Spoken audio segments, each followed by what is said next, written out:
وہ ہے بھائیو غدیر خم کی حدیث متواترہ جو اہل سنت اور اہل تشیع کے ہاں تواتر کے ساتھ نقل ہوئی ہے، اور وہ حدیث بھی الحمدللہ قل لا اسألکم علیہ اجرا الا المودۃ فی القربى کی بیسٹ تفسیر ہے تاویل عام کے اعتبار سے۔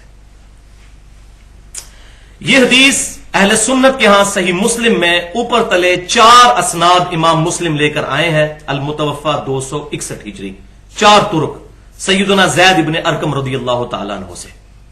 انٹرنیشنل نمبرنگ کے مطابق کتاب الفضائل علی والے چیپٹر میں 6225، 6226، 6227 اور 6228 4 طرق لے کر آئے ہیں غدیر خم کی حدیث۔ یہ کچھ تابعین، یہ صحیح مسلم میں پڑھنے لگا، کچھ تابعین سیدنا زید ابن ارقم رضی اللہ تعالیٰ عنہ کے پاس آئے اور کہا کہ آپ کتنے خوش نصیب ہیں کہ آپ رضی اللہ تعالیٰ عنہ نے نبی صلی اللہ علیہ وسلم کی صحبت کی، آپ صلی اللہ علیہ وسلم کے پیچھے نمازیں پڑھی، آپ صلی اللہ علیہ وسلم کی معیت میں جہاد کیا، کتنے خوش نصیب ہیں آپ۔ اور ظاہر ہے کہ زید بن ارقم سابقون الاولون میں سے تھے۔ دار ارقم جس کے نام پر جماعت اسلامی والوں نے سکول بنائے ہوئے ہیں، دار ارقم وہ جگہ تھی جہاں پر مکے میں نبی صلی اللہ علیہ وسلم دعوت و تبلیغ کا کام جس گھر میں کیا کرتے تھے، جس طرح ہم مسجدوں کے مولویوں کے شر سے بچ کے یہاں اپنی اکیڈمی میں بیٹھے ہوئے ہیں۔ وہ حق بات تو کوئی نہیں کرنے دیتا اپنی مسجدوں میں، وہ کہتے پہلے فرقے کی بات کرو پھر اگلی بات سنیں گے، پہلے اپنے آپ کو ڈکلیئر کرو کسی فرقے کے ساتھ۔ کتنی بڑی یہ نحوست پڑ چکی ہے امت کے اوپر۔ تو زید بن ارقم سے ان تابعین نے کہا کہ آپ کوئی حدیث بیان کیجئے جو آپ کو حضور صلی اللہ علیہ وسلم سے یاد ہو، سنی ہوئی۔ تو آپ رضی اللہ تعالیٰ عنہ نے کہا کہ میں بوڑھا ہو چکا ہوں، کافی ساری باتیں سنی، بھول بھی گیا، لیکن ایک خاص بات مجھے یاد ہے، وہ مجھ سے سن لو۔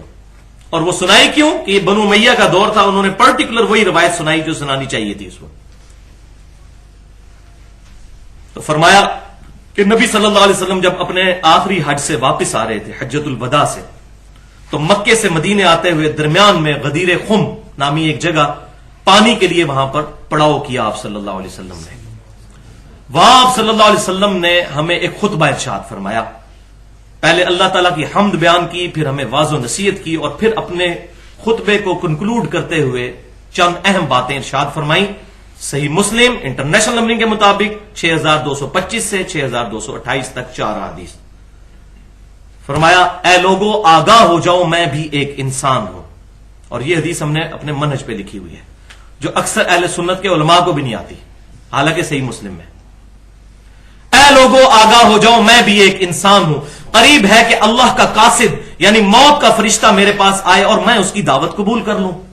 میں اپنے بعد تم میں 2 بھاری چیزیں چھوڑ کر جا رہا ہوں، ان میں سے پہلی چیز اللہ کی کتاب ہے، اس میں ہدایت ہے، اس میں نور ہے، تم اللہ کی کتاب کو پکڑو، اپنا تعلق اس کتاب کے ساتھ مضبوط کرو۔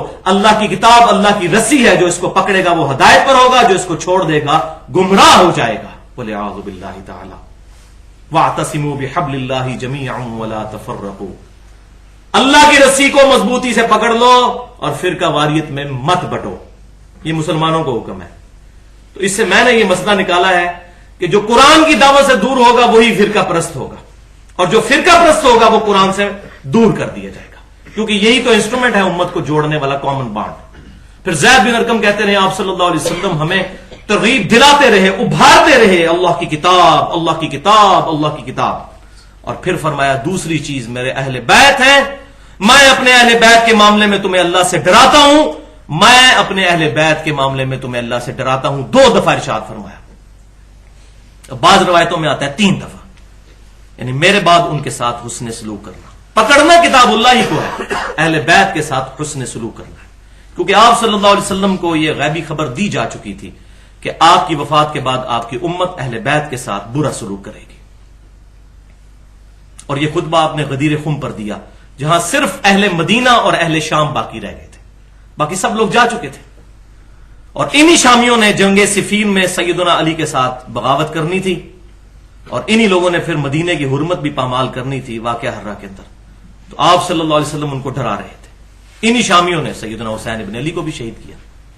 تو آپ صلی اللہ علیہ وسلم نے ان کو ڈرایا کہ میں اپنے اہل بیت کے معاملے میں تمہیں اللہ سے ڈراتا ہوں، ڈر جاؤ۔ اور یہ حدیث اہل سنت کی جب باقی کتابوں میں آتی ہے صحیح سند کے ساتھ، 3 کتابوں کے ریفرنس، جامعہ ترمذی انٹرنیشنل نمبرنگ کے مطابق 3713، کتاب السنہ امام ابو بکر ابن ابی عاصم رحمت اللہ علیہ المتوفا 287 ہجری، پہلے 300 سال کے مسلمانوں میں سے بڑے امام، اور مشکل الاثار امام طحاوی المتوفا 321 ہجری، تینوں لے کے آئے آگے روایت کہ آپ صلی اللہ علیہ وسلم نے پھر اس موقع پر سیدنا علی ابن ابی طالب رضی اللہ تعالیٰ عنہ کا ہاتھ پکڑ کر یوں بلند کیا اوپر کی طرف، اور پھر آپ صلی اللہ علیہ وسلم نے آیت تلاوت کی النبی اولا بالمؤمنین من انفسہم، کہ نبی صلی اللہ علیہ وسلم مومنین کی جانوں سے بھی زیادہ ان پر حق رکھتے ہیں۔ پھر فرمایا کہ کیا تم اللہ اور اس کے رسول کو سب سے بڑھ کر محبوب سمجھتے ہو؟ سب نے کہا بلا یا رسول اللہ صلی اللہ علیہ وسلم۔ پھر آپ نے سیدنا علی کا ہاتھ پکڑ کے کہا من کنت مولاہ فہذا علی مولاہ، پھر جس کا دلی محبوب میں ہوں اس کا دلی محبوب سیدنا علی بھی ہونے چاہیے۔ مولا سے مراد مشکل کشا نہیں ہے، دلی محبوب عربی میں، جیسا کہ ہم اپنے مولویوں کو بھی کہتے ہیں مولانا فلاں مولانا فلاں، دلی محبوب، کیونکہ آپ نے ساتھ آیت بھی پڑھی کہ مومنین کی جانوں سے زیادہ حقدار ہے ان پر نبی صلی اللہ علیہ وسلم، محبت کی وجہ سے۔ تو جس کا مولا میں اس کا مولا علی، اور یہ حدیث متواترہ ہے الحمدللہ۔ تو سیدنا علی رضی اللہ تعالیٰ عنہ کے لیے پرٹیکولر، کیونکہ جنگ صفین بھی ان کے خلاف، پھر انہی کے بچے کو شہید کیا گیا سیدنا حسین ابن علی کو، تو نبی صلی اللہ علیہ وسلم نے بالکل حق واضح کر کے اہل شام اور اہل مدینہ کو بتا دیا تھا۔ تو اس کو کہتے ہیں غدیر خم کی حدیث الحمدللہ۔ اس حدیث کے اوپر میں نے بڑی ڈیٹیل کے ساتھ ڈسکشن کی ہے، اور خصوصاً یہ من کنت مولاہ فہذا علی مولاہ، اس میں ایک جملہ یہاں پر بھی بول دوں بھائیو، اصل کسی بھی دنیا میں جو ہستی ہے اس سے محبت اللہ کے ریفرنس سے ہے۔ اگر ہمیں اہل بیت سے محبت ہے، صحابہ سے محبت ہے، ایون نبی صلی اللہ علیہ وسلم سے بھی محبت ہے، تو اللہ کے ریفرنس سے توحید پہلے، ایاک نعبد و ایاک نستعین۔ لہذا میں وہ جملہ بول دوں کہ بھائیو یہ تو جھگڑا ہی نہیں ہے کہ سیدنا علی کو اختیار ہے یا نہیں، شیخ عبد القادر جیلانی کو اختیار ہے یا نہیں، یہ تو جھگڑا ہی نہیں۔ ان کو اختیار ہو تب بھی ان سے دعا کرنا، ان کو غائب میں مدد کے لیے پکارنا دعا ہے، اور دعا عبادت کی ایک شکل ہے جو اللہ کے ساتھ خاص ہے۔ ایاک نستعین۔ بارش کون برساتا ہے؟ اللہ۔ ڈیوٹی کس کی ہے؟ فرشتوں کی۔ لیکن بارش اگر فرشتوں سے مانگیں گے تو یہ دعا ہو جائے گی اور یہ فرشتوں کی عبادت ہو جائے گی، یہ شرک ہے۔ چاہے اللہ نے ڈیوٹی لگائی ہوئی ہے تب بھی نہیں کہہ سکتے فرشتوں بارش برسا دو کہ گرمی کا موسم قریب آ رہا ہے، یہ بھی نہیں کہہ سکتے، اور میرا سلام پہنچا دو کہ خادم تمہارا سعید آ رہا ہے، یہ بھی نہیں کہہ سکتے۔ فرشتوں کو ہم کوئی ڈیوٹی اسائن کر ہی نہیں سکتے۔ اللہ نے بھی کی ہوئی ہے تو ہم درود شریف میں بھی کہتے ہیں اللہم صلی علی محمد، فرشتوں کو نہیں کہتے کہ آپ پہنچاؤ، فرشتے پہنچائیں، جن پہنچائیں، کوئی بھی کہنا اللہ کو ہے اللہم صلی علی محمد وعلی آل محمد صلی اللہ علیہ وسلم۔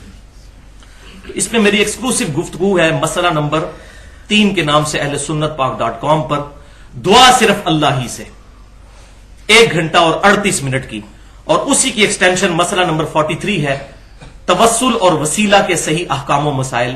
5 میں نے اس میں بتائے وسیلے جو جائز ہیں، اور 1 جو ہے وہ ثابت نہیں ہے، وہ ڈیٹیل کے ساتھ اسی کانٹیکسٹ میں۔ الحمدللہ اس گفتگو کی وجہ سے اللہ تعالیٰ نے بہت سے لوگوں کو توحید کی دولت سے مالا مال فرمایا الحمدللہ۔ باقی غدیر خم کی جو باقی ڈیٹیلز ہیں جنگ صفین، نہروان اور جنگ جمل کے حوالے سے، اس پہ میں 3.25 گھنٹے کی گفتگو اہل سنت پاک.com پر رکھی ہوئی ہے جو کر چکا ہوں۔ مسئلہ نمبر 55B کے نام سے وصی رسول کون ہے صلی اللہ علیہ وسلم، اور حدیث قرطاس کا تحقیقی جائزہ الحمدللہ۔ تو بھائیو آخری کنکلوڈنگ 2-3 باتیں میں اس میں کر دوں اپنے حوالے سے، کہ میں اپنی گفتگو میں جتنے بھی میرے لیکچرز ابھی فکر حسین پہ ریکارڈ ہو چکے ہیں، کافی سارے لیکچرز، ان لیکچرز میں سے بخاری اور مسلم کے علاوہ جتنی حدیثیں اگر کوئی نکال بھی دے تب بھی ہمارا مقدمہ مضبوط ہے الحمدللہ، کیونکہ بعض لوگ کوشش کرتے ہیں کسی صحیح حدیث کو بھی ضعیف ثابت کرنے کی، جان بوجھ کے اپنے مسلک سے ٹکراتی ہوتی ہے، لہذا ہمارا مقدمہ بخاری مسلم سے بھی الحمدللہ ثابت ہو جاتا ہے۔ اور دوسرا آخری نصیحت کے طور پر میں یہاں پر بات کر دوں کہ بھائیو غدیر خم کی حدیث کو ضرور یاد رکھیں۔ غدیر خم کا خطبہ بخاری اور مسلم، صحیح مسلم میں 4 حدیثیں، اور اہل سنت اہل تشیع دونوں کے ہاں ملتا ہے، جو میں نے حدیث ڈیٹیل سے بیان کی، اس میں آپ صلی اللہ علیہ وسلم نے قرآن کے ساتھ اہل بیت کا ذکر کیا ہے۔ لیکن کتنا ظلم ہے کہ درس قرآن ہو رہا ہو اور محرم میں یزید کے فضائل پہ جمعے پڑھائے جا رہے ہوں، اہل بیت کو چھوڑ دیے جائے، یہ منافقت نہیں؟ تو اس پہ میں وہی بات کروں گا جو اللہ نے علماء یہود کا کریکٹر بیان کیا ہے، افتؤمنون ببعض الکتاب وتکفرون ببعض، کتاب کے کچھ حصے کو مانتے ہو، کچھ کو چھوڑ دیتے ہو، اور ساتھ ہی فرمایا اس کی جزا یہ ہے تمہارے لیے دنیا میں ذلت اور رسوائی اور آخرت میں دردناک عذاب، اور رسوائی تو ہمارے سامنے ہے۔ 150 کروڑ کے قریب مسلمان ہیں اور دنیا کے کسی مسئلے میں مسلمانوں سے کوئی مشورہ نہیں کیا جاتا، بولے اعوذ باللہ تعالی۔ تو ہم الحمدللہ کتاب اللہ کو بھی مانتے ہیں اور اہل بیت کا بھی الحمدللہ احترام کرتے ہیں۔ تو اللہ تعالیٰ سے دعا ہے کہ اللہ تبارک و تعالی اپنی محبت، اپنے محبوب صلی اللہ علیہ وسلم کی محبت، اپنے محبوب صلی اللہ علیہ وسلم کے اہل بیت کی محبت، ان کے صحابہ اکرام علیہم رضوان کی محبت، تابعین اور تبع تابعین میں سے جو صحیح العقیدہ ہیں ان کی محبت، اور تمام مسلمانوں کی محبت ہمارے دلوں میں راسخ فرمائے۔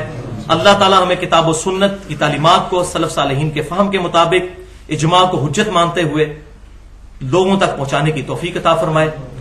اور اس پورے لیکچر میں اگر میرے منہ سے جذبات میں کوئی غلط بات نکل گئی تو اللہ تعالیٰ ہمارے دلوں سے محو کر دے، اور اگر مجھ سے کوئی غلطی ہوئی تو اللہ تبارک و تعالیٰ اس غلطی کی وجہ سے قیامت والے دن ہماری گرفت نہ فرمائے اور حق بات کو ہمارے دلوں میں راسخ فرمائے۔ سبحانک اللہم و بحمدک، اشہد ان لا الہ الا انت، استغفرک و اتوب الیک، وما علینا الا البلاغ المبین۔ جزاکم اللہ خیر۔